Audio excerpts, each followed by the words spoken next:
Ms. Almanza, how do you know that? He's had a child with my relative. No, it's not. Oh! That happened during the time me and her, we had our little timeout. This DNA test proves that I am Elena's father. I will fight for my full custody rights. And I will fight you for custody. There's no way he is getting my daughter. No, this is our child, not yours. There's no way that he's getting full custody of my child. During that time, we were having unprotected sex. I had told him that I wanted another child with him. He's even said that, if a woman says that, they want another child or a child with him, that he feels the need that he has to. What?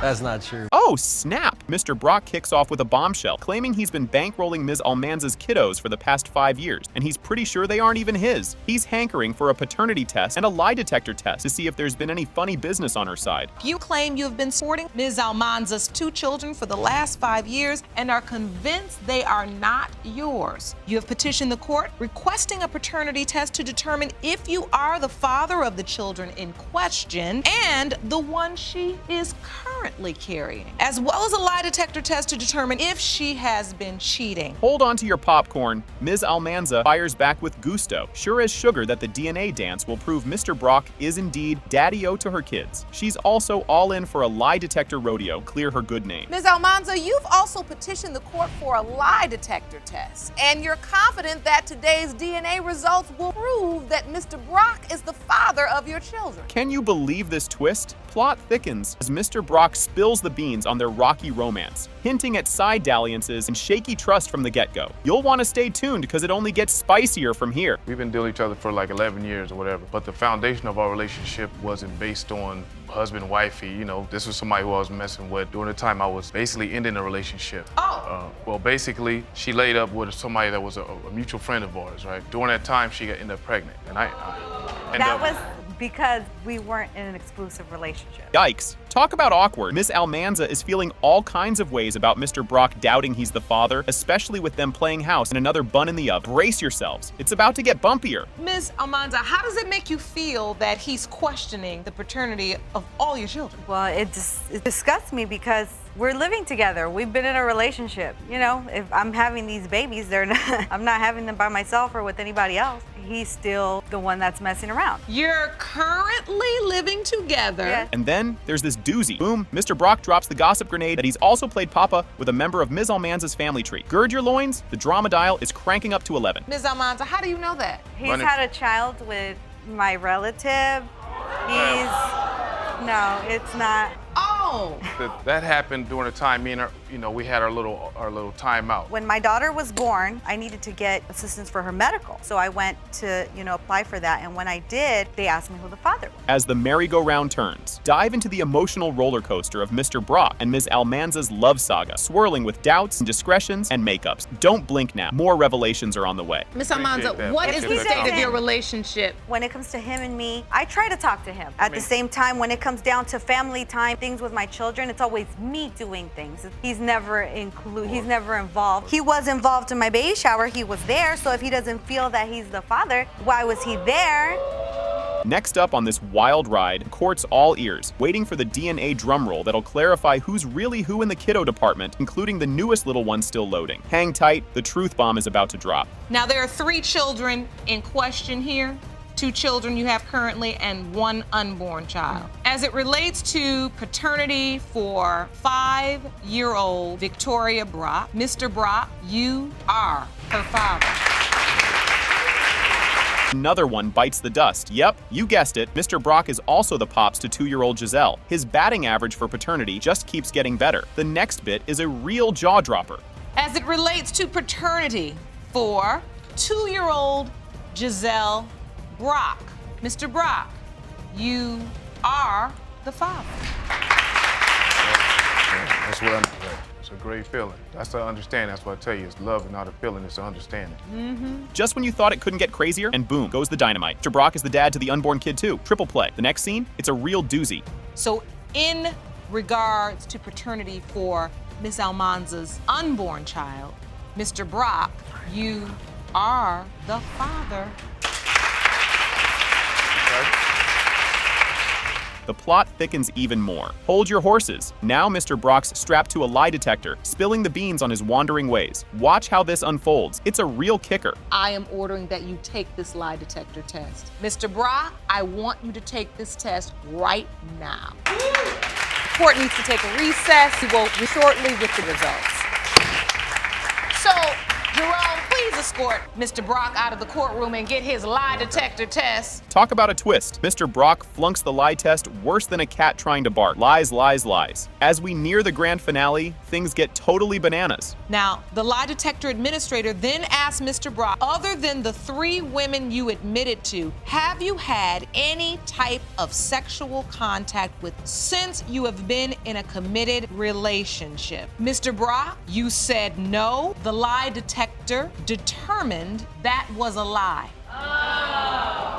Oh boy, here we go. Miss Young and her daughter storm into court, ready to drop some serious family drama. They're here to prove that Johnny Wallace, Miss Young's late common-law hubby, did not father Miss Patton, as Miss Terrell claims. Miss Young is also chasing down over $12,000 in Social Security benefits he thinks were snagged by Miss Patton under false pretenses. Just wait until you hear what's up next. This is just the warm-up. You and your daughter are here in court today to prove that your deceased common-law husband, Johnny Wallace, did not cheat on you with Miss Terrell and father her daughter, Miss Patton. You say once the results prove he is not Miss Patton's father, you will sue to recoup all of the Social Security benefits that she wrongfully received after his death, totaling over $12,000. Fasten your seatbelts, folks. Miss Terrell steps up with a zinger. She admits Wallace was called dad by her daughter, but says she kept her kiddo away from his crazy lifestyle on purpose. She's all in, hoping the DNA test will clear the air and plant her daughter right in the middle of the Wallace family tree. But guess what? There's a twist coming that'll knock your socks off. Terrell, you say Mr. Wallace never denied your daughter. It was you who chose to separate your daughter from Mr. Wallace's crazy lifestyle. You claim that once the DNA test proves you right, you want your daughter, Miss Patton, to be accepted by the Wallace family. Hold on to your popcorn. This gets juicy. Miss Young spills the beans about how she first got wind of Miss Patton possibly being another one of Wallace's kids. This bomb dropped only after the Social Security checks started rolling in. And yep, Miss Terrell confirms all the whispers. Wallace knew about his other daughter, but had a whole soap opera going on with other ladies too. Stick around. The emotional roller coaster is just getting started. The jury is still out on that one. I never found out. All I know is that I've known him since I was a teenager. We lived together, and I never knew of Kaisha being his daughter, and still don't till this day. Kids start getting Social Security. I got a letter from Social Security indicating that someone was applying for Kaisha Social Security for her father also. Grab your tissues. This part's a tearjerker. Miss Patton recounts a rare and rather awkward meetup with Wallace, orchestrated by her grandma. It was a brief chat, with no father-daughter bonding to write home about. Meanwhile, Miss Young's daughter shares her own tale of discovering she might have a sister, leading to a stern family showdown with Wallace denying everything. Oh, the drama. Trust me, it's about to crank up even more. My grandmother, she said, tell her, just stood there. I'm your daddy. I said, are you? Kind of went back and forth, and he was like, well, I'll talk to you later. I gotta go. Took care of some other stuff around the house, and then he shortly left after that. And you were still there? Yes. That encounter,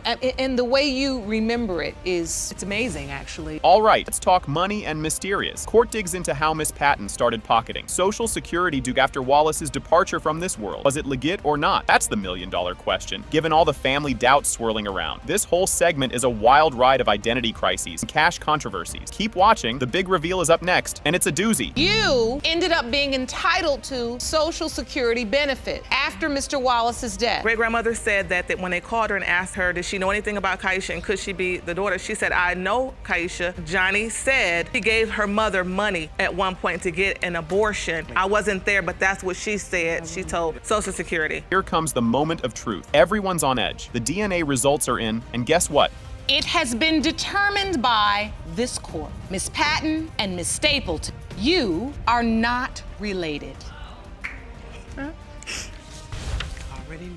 Buckle up. Mr. Webb drops a bomb right out of the gate, claiming he woke up from a coma to a world where Ms. Forrest not only had moved on, but was also pregnant. Could the baby be his, or is it her husband's? Drama is just getting started, and it's already soap opera level good. Mr. Webb, you have been waiting 2 years for this day. You claim the defendant, Mrs. Forrest, left you for dead only to find out once you got out of a coma that she was pregnant and that the baby could be yours or her husband. Here comes the kicker. Mr. Webb is not just here to find out if he's the daddy. He wants full custody if he is. Ms. Forrest claps back hard, defending her family setup with her husband. Grab your popcorn. Ms. Forrest's reply will have you on the edge of your seat. My intentions are to fight for full custody rights if she is my daughter. Well, that's my daughter, and you ain't getting her. Ms. Forrest, how did you get yourself in this triangle? My husband got in some trouble, and I ended up meeting Mr. Webb through one of my friends. We hit it off, and then I ended up leaving Mr. Forrest for Mr. Webb. Just when you thought it couldn't get spicier, Mr. Webb and Ms. Forrest throw down different tales of their past fling. Each has their version of the truth, stirring up a storm of he said, she said. Stay tuned because the plot thickens right after this, and it's juicier than a reality TV show. It didn't happen like that at first. Yes, we was in love. I was on life support. That's not how it happened.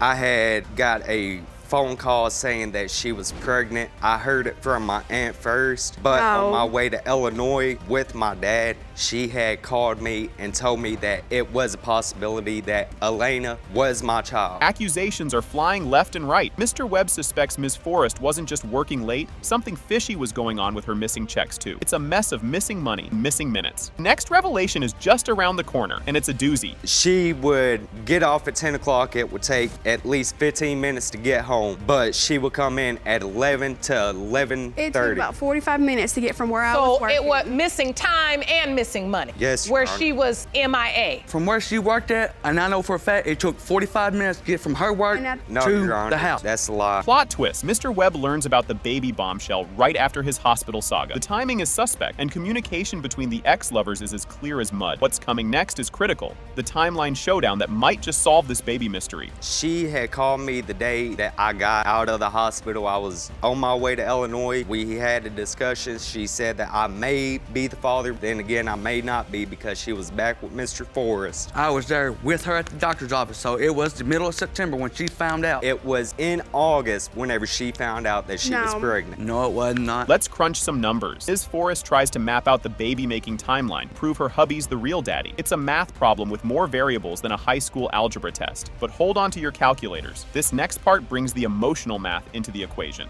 My daughter was born on May 9th of 2013, and then you take it back 9 months later, that takes it to the week of August 26th through August 31st. You were sleeping with your... Just my husband. The thing about it, Your Honor, is the day that before I went on to life support, we did have sex. So you saying August 25th, you all were intimate? Talk about a tearjerker. Mr. Webb spills the beans that he's never even met the little one, thanks to Ms. Forrest's gatekeeping. It's a real heartbreaker. The upcoming custody battle chat, it's going to crank up the drama to 11. Elena is 2 years old. Yes, Your Honor. And you have still not held this baby? No, Your Honor. Never one time? No, Your Honor. I'm afraid that if he does get to see my daughter, that he can run off with her, and Because he's there's done nothing I threatened can do to get So her you back. admit, Ms. Forrest, that you've been blocking Mr. Webb from seeing Elena? Yes, Your Honor. And now, for the custody clash. If Mr. Webb is the dad, he's ready to battle it out in court for his child. Emotions are high, the stakes are even. Fasten your seatbelts, because the DNA results are next, and they're going to flip the script. This DNA test proves that I am Elena's father. I will fight for my This full is my custody child, rights. and I will fight you for custody. There's no way he is getting my daughter. No, this is our child, not yours. There's no way that he's getting full custody of my child. Well, whether Elena, I am or he is. Oh, wait. I'm saying, are you convinced you're her biological father? There's a possibility, yes. The moment we've all been waiting for. Drum roll, please. It has been determined by this court that her biological father is Mr. Webb. You wouldn't believe it, but a little kiddo turned this whole situation upside down. Ms. Nielsen explains that her son Caden is pretty much her hero, pulling her into rehab and helping her stay clean. She's here today, dragging Mr. Davis into court to show without a doubt that he's the dad, because Caden deserves his father in his life. Just wait till you hear Mr. Davis's side of the story. Ms. Nielsen, you say the birth of your 2-year-old son Caden literally saved your life. And to repay him, it is imperative that you make it a point to have his daddy in his life. So you've summoned the defendant, Mr. Davis, to court to prove to him that he is your baby's biological father. Oh boy, here comes the drama. Mr. Davis is up, and although he tips his hat to Ms. Nielsen for turning her life around, he's pretty sure he's not the daddy. He's even brought what he says is proof that he's not the father. Buckle up, because things are about to get even spicier. Mr. Davis, you claim it is commendable that Ms. Nielsen has changed her life, but unfortunately, she cannot undo her past. You are 100% certain that you are not her son's father and claim to have physical proof to support your doubt. Grab your tissues, folks. This part's a tearjerker. Ms. Nielsen gets deep about how Caden literally saved her life by being her reason to kick her bad habits. She's convinced Mr. Davis is the father because they were pretty tight when she got pregnant. And oh boy, Mr. Davis isn't buying it. Watch his eyebrows go up. I struggled with an addiction for numerous years, and when I found out I was pregnant with Caden, I was able to go into rehab. I still today am clean from the time I was pregnant, so I'll have 3 years clean in September. That's wonderful. And so this child really did change your life in more ways than one. He saved my life. Here's where it gets tricky. Mr. Davis admits they were close, like really close, if you catch my drift. But he thinks the timeline is all wonky. He suspects she was already expecting before they even got together. Stay tuned, the plot thickens, and it's a doozy. Mr. Davis, do you remember this relationship? Yes, I do, Your Honor. It was not a relationship. It was just something I was just pursuing. We were just having sex. I was already in a relationship. Oh, so you were in a relationship, but you were having a sexual relationship with Ms. Nielsen. Exactly. But were you using protection? No. That is what lands you in paternity court. Things are heating up. Ms. Nielsen lays it all out, talking about how tough it's been raising Caden, all by her lonesome, because Mr. Davis and others weren't exactly stand-up guys. She talks about Mr. Davis seeing her with other dudes, which doesn't help his case. Next up, the proof is in the paperwork, literally. It's all about the money and using. We were both had a different lifestyle at that time. Understood. Did you feel like this sexual relationship with Mr. Davis could turn into something? Did you feel like... Yeah, honestly, I did. I had feelings for Mr. Davis, and he was well aware of that. He was playing me, obviously, because we said we loved each other. He would tell me I've never things. told Yes, you that. Did. Okay, check this out. They pull out Kaiden's birth certificate and plot twist. It doesn't list Mr. Davis or even Ms. Nielsen's last names, but another dude's. If you thought things were tangled before, just wait until the next witness steps up. I have a birth certificate, and he has a last name of H. This is evidence. This is a birth certificate, you said? Yes. This is a copy of Caden's birth certificate. When you look at the last name, you don't see yours. Exactly. So you're saying... Nor hers. Or hers. Exactly. And in comes Mr. Turner, another contender for the title of Dad. He strides in, ready to throw his hat in the ring, convinced he's the biological father because, get this, the kid looks like him and even has his gap-toothed smile. Grab your popcorn, because this family drama is turning into a soap opera. I moved away, and then I lost contact with my phone's information, so my daughter set up a Facebook page for me, and then when I seen Caden, I looked at him and I said, wow. I said, he really looks like my other son. I believe that he was my child. He looked like me. I got a gap between my teeth, he had a gap between his teeth. Similar, he act like my children, you know. Mr. Turner isn't just here for show. He's been around, taking Caden to parks and stuff, acting all fatherly. He thinks there's a good chance he's the dad because of all their past hangouts. But Ms. Nielsen's memory is a bit fuzzy. Classic. What's next? Oh, it's good. You'll see. Mr. Turner, has she ever told you that you are Caden's biological father? She told me that she had doubts. She said she did not know. How did she introduce you? This is my mommy's friend? How did she introduce you? She didn't introduce me as dad. For that reason, I never pushed the issue because I said before I wanted him to call me dad, I wanted to know if I was his true father. Big reveal is here, folks. Everyone's on the edge of their seats as the DNA results are read out loud, and bam! It has been determined by this court. The biological father is Mr. Davis.